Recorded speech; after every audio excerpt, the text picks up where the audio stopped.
Hello students, पिछले episode में सत्ता के वैकल्पिक केंद्र के अंतर्गत हमने आपके साथ यूरोपीय संघ के बारे में चर्चा की थी। आज उसी को आगे बढ़ाते हुए हम आसियान संगठन के बारे में बात करते हैं और इसमें महत्वपूर्ण जो प्रश्न निकल रहे हैं उन पर चर्चा करेंगे।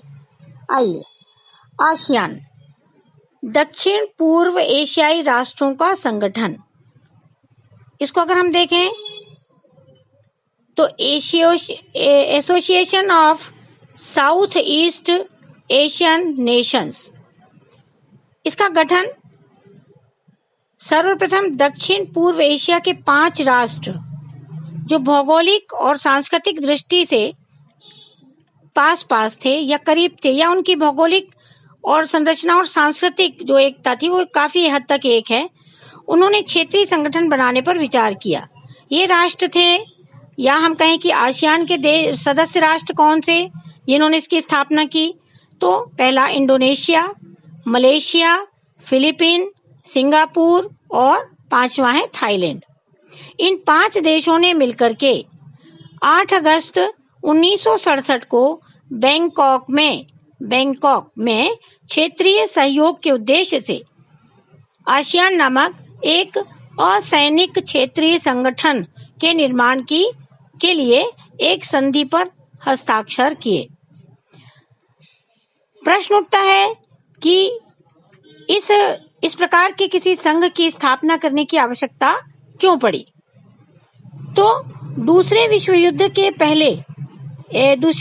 से पहले और उसके बाद या उसके दौरान भी एशिया का बहुत बड़ा, यानी दक्षिण पूर्व एशिया का बहुत बड़ा हिस्सा बार बार यूरोपीय और जापानी उपनिवेशवाद का शिकार हुआ तथा उस भारी राजनीतिक और आर्थिक कीमत उसकी चुकानी पड़ी।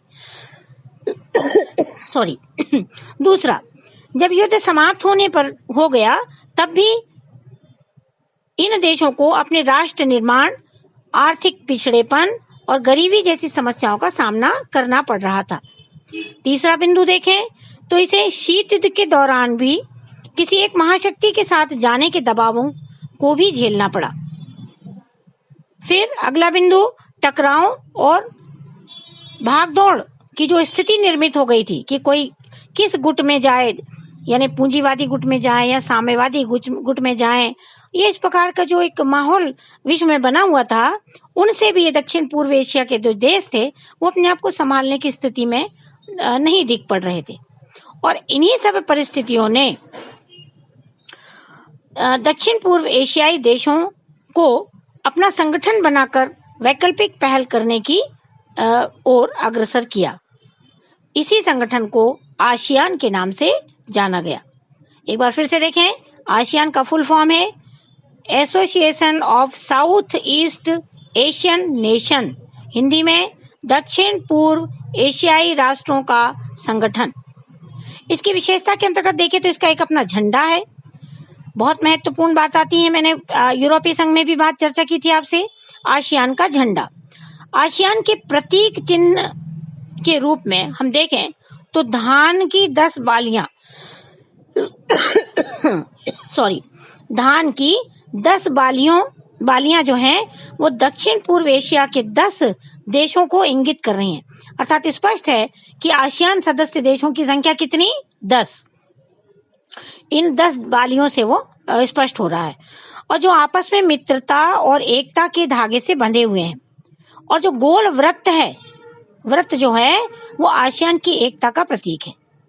ठीक है, तो आसियान का झंडा क्या दर्शा रहा है कि 10 राष्ट्र हैं जो 10 बालियों से इंगित हो रहे हैं, और जो वृत्त है वो आसियान सदस्य देशों की एकता का प्रतीक है, और आपस में ये मित्रता और एकता को दिखा रहे हैं। ठीक है, फिर देखेंगे कि उद्देश्य, तो आसियान का उद्देश्य मुख्य रूप से आर्थिक विकास को तेज करना और इसके माध्यम से सामाजिक और सांस्कृतिक विकास हासिल करना था।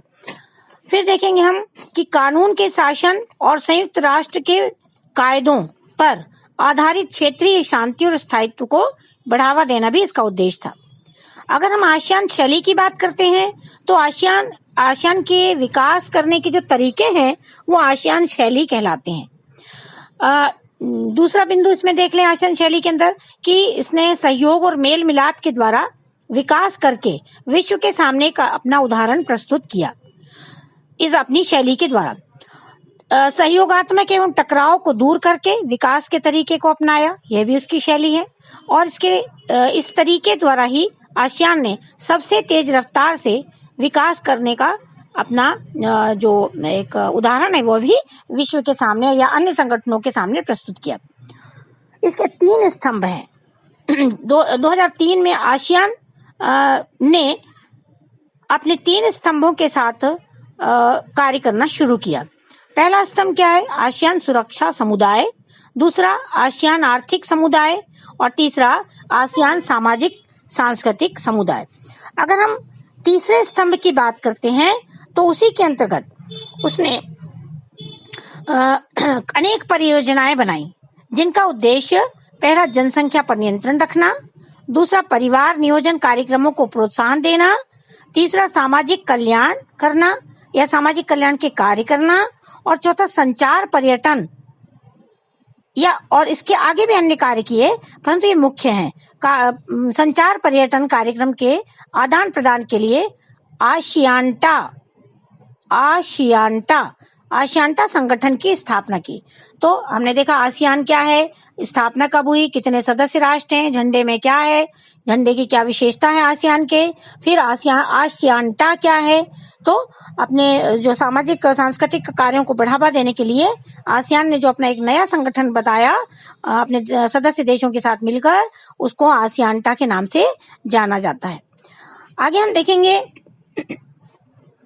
कि आसियान सामाजिक सांस्कृतिक समुदाय के अंतर्गत ही आसियान ने निवेश, श्रम और सेवाओं के मामले में मुक्त व्यापार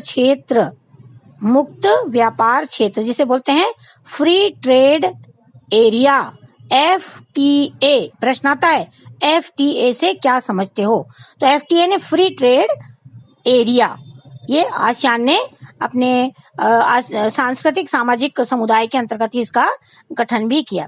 आसियान सुरक्षा समुदाय को अगर हम देखें तो यह समुदाय क्षेत्रीय विवादों को सैनिक टकराव तक नहीं ले जाता, यानी इतनी स्थिति भयावह ना हो पाए आपसी, क्योंकि आपस में टकराव तो होंगे निश्चित रूप से, सबके अपने अपने विचार होंगे, लेकिन वो विवाद या वो जो कहना चाहिए कि विरोधाभास है वो इतना ना बढ़े कि सैनिक टकराव उत्पन्न हो। तो कह रहे हैं कि समुदाय क्षेत्रीय विवादों को सैनिक टकराव तक ना ले जाने की सहमति पर ही आधारित है, यानी उसका उद्देश्य है कि आपसी विवादों को युद्ध की भूमि पर न ले जाते हुए हम मंच पर बैठकर समाधान खोज लें। आसियान के देशों की सुरक्षा और विदेश नीतियों में तालमेल बनाने के लिए 1994 में 1994 में आसियान क्षेत्रीय मंच ARF की स्थापना की गई। प्रश्न आता ARF है ना, तो आसियान क्षेत्रीय मंच की स्थापना की गई। फिर अगर हम देखें आर्थिक समुदाय यानी आसियान का जो तीसरा स्तंभ है, बुनियादी रूप से आसियान एक आर्थिक संगठन था। इसकी कुल अर्थव्यवस्था अमेरिका, यूरोपीय संघ और जापान की तुलना में वैसे तो बहुत छोटी है, पर इसका विकास इन सबसे अधिक तेजी से हो रहा है आगे भी। ठीक है, आगे अगर हम देखें कि आसियान संधि 2, इसको कहते हैं आसियान संधि 2, यह संधि 7 अक्टूबर 2003 को की गई, जिसके अनुसार 2020 मुक्त व्यापार क्षेत्र स्थापित करने का संकल्प लिया गया। इसे कॉनकॉर्ड समझौते के नाम से भी जाना जाता है। स्क्रीन पर मैंने नाम लिखा हुआ है, आप देख सकोगे। कॉनकॉर्ड समझौता 1 नंबर के लिए भी प्रश्न बनता है, ट्रू एंड फॉल्स भी बनता है, तो इसके नाम से भी जाना जाता है। किसको? आसियान संधि 2 को कॉनकॉर्ड समझौते के नाम से भी जाना जाता है। आसियान समुदाय बनाने की प्रतिबद्धता की घोषणा भी इसी संधि के अंतर्गत की गई, जो आसियान संधि 2 की गई थी। इस संधि के संदर्भ में इंपॉर्टेंट बात देखो, इस संधि के संदर्भ में कौन सी संधि? आसियान संधि 2 के संदर्भ में इंडोनेशिया के राष्ट्रपति मेघावती सुकर्णपुत्री ने बहुत महत्वपूर्ण बात कही। उन्होंने क्या कहा कि इस संधि के साथ हम एक ऐतिहासिक घटना के चश्मदीद बन गए हैं। यह संधि अगली पीढ़ी और उसके बाद भी आगे की पीढ़ियों के लिए शांति और समृद्धि स्थापित की संभावनाएं बनाएगी। Inverted comma close. प्रश्न आता है यह कथन किसने कहा, किस संदर्भ में कहा, तो आपको बनना चाहिए। इसका आप देखें कि आसियान संगठन जो है उसका नारा क्या है, तो आसियान संगठन का नारा सबकी समृद्धि में अपनी समृद्धि। ठीक है, ये हमने यहाँ डिस्कस किया। अब जल्दी से देख लेते हैं कि आसियान के अंग, ये दो स्तरीय संगठन है। इसके दो स्तर हैं, पहला सचिवालय और दूसरा शिखर सम्मेलन। आपको स्क्रीन पर दिखाई पड़ेगा कि सचिवालय दो भागों में बट गया। एक केंद्रीय सचिवालय जो कि इंडोनेशिया की राजधानी जकार्ता में स्थापित है, और दूसरा क्षेत्रीय सचिवालय जो सभी 10 सदस्य जो हैं उसके सदस्य देश जो 10 हैं उन सभी 10 सदस्यों की सदस्य राष्ट्रों की राजधानी में क्षेत्रीय सचिवालय स्थापित हैं। क्षेत्रीय सचिवालय का कार्य क्या होता है, तो अपने क्षेत्र में शिखर सम्मेलनों के लिए किए गए निर्णयों से सरकार, वहां की सरकार और जनता को अवगत कराना।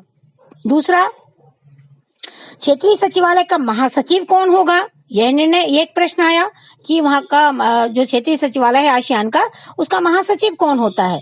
तो इसके प्रत्येक सदस्य देश को 10 सदस्य हैं उनको वर्ण क्रम से या वर्णानुसार यानी अल्फाबेटिकली 2-2 वर्ष के लिए इनको इसका कार्यभार सौंपा जाता है, यानी महासचिव बनाया जाता है। अब महासचिव का कार्य क्या होता है, तो पहला सदस्य राष्ट्रों के बीच समन्वय स्थापित करना, दूसरा सामाजिक आर्थिक विकास के लिए मिलकर कार्य करना, और तीसरा विकास कार्यों में आने वाली समस्याओं के समाधान के उपाय सुझाना, चौथा शिखर सम्मेलन के लिए कार्य सूची तैयार करना, पांचवा संगठन की गतिविधियों का लेखा जोखा रखना और बजट तैयार करके शिखर सम्मेलन में प्रस्तुत करना।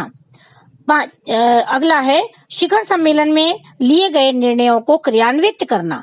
ये सभी कार्य जो क्षेत्रीय सचिवालय का महासचिव होता है अपने अपने देश के लिए वह अपने कार्य, ये सब उपयुक्त जो कार्य हैं वह सब कार्य करता है। तो बच्चों, आज हमने आसियान के बारे में जो चर्चा की, इसमें छोटे बड़े प्रश्न बने और आप इसको अच्छी तरह से देखिए। आगे अगले एपिसोड में हम आपको आसियान और भारत की भूमिका के संदर्भ में बताएंगे। ठीक है।